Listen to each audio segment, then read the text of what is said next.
اب شریعت نے کچھ جرائم میں اللہ کے حق کو غالب رکھا ہے اور کچھ جرائم میں بندے کے حق کو غالب سمجھا گیا ہے، اور اسی اعتبار سے پھر اللہ تبارک و تعالی نے سزا بھی تجویز فرمائی ہے۔ چنانچہ سزائیں تین قسم کی ہیں۔ پہلے نمبر کی جو سزا ہے اسے حد کہا جاتا ہے، جس کی جمع حدود آتی ہے۔ حد اس سزا کو کہتے ہیں جس میں اللہ کے حق کو غالب سمجھا جاتا ہے۔ جب اللہ کا حق غالب ہے تو بندے کو حد معاف کرنے کا اختیار بھی نہیں ہے۔ اور حدود کتنی قسم کی ہیں؟ وہ ایک حد وہ ہے جو کہ ڈاکہ ڈالنے کی وجہ سے لگائی جاتی ہے، دوسری حد وہ ہے جو چوری کی وجہ سے لگائی جاتی ہے، تیسری حد وہ ہے جو زنا کی تہمت کی وجہ سے لگائی جاتی ہے، چوتھی حد وہ ہے جو زنا کی وجہ سے لگائی جاتی ہے۔ یہ چار حدود وہ ہیں جن کا ذکر قرآن کریم نے کیا ہے، اور پانچویں حد شراب نوشی کی ہے، اور یہ وہ حد ہے جو صحابہ کرام کے اجماع سے مقرر ہوئی ہے۔ تو 5 حدود ہیں، اور بعض حضرات نے اس میں ارتداد کی سزا کو بھی شامل کیا ہے کہ اگر کوئی شخص مرتد ہو جائے تو اسے بھی بطور سزا کے حد ہی لگائی جاتی۔ تو گویا کہ حدود کی کل اقسام 6 ہو گئیں۔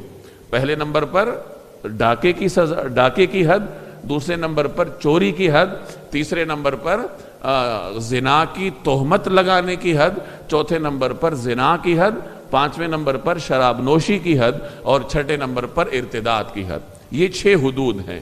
ان میں چونکہ اللہ کا حق غالب ہوتا ہے، لہٰذا کسی شخص کو یہ سزا معاف کرنے کا اختیار نہیں ہے۔ تفصیل آگے آئے گی۔ یہ سزاؤں کی پہلی قسم ہے۔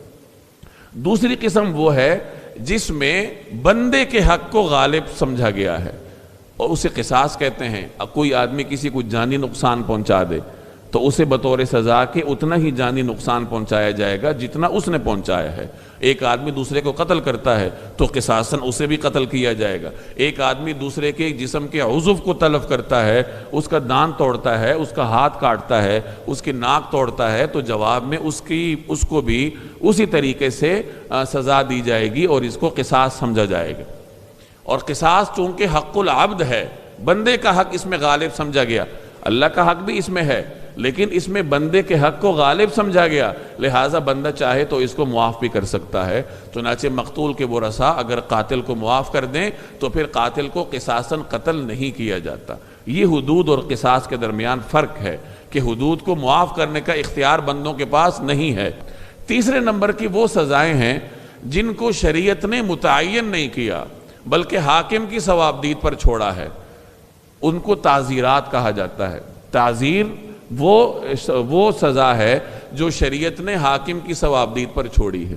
یہ کم سے کم بھی ہو سکتی ہے، زیادہ سے زیادہ بھی ہو سکتی ہے، قید کی شکل میں بھی ہو سکتی ہے، 2-4 کوڑوں کی شکل میں بھی ہو سکتی ہے، اور سزائے موت کی شکل میں بھی ہو سکتی ہے۔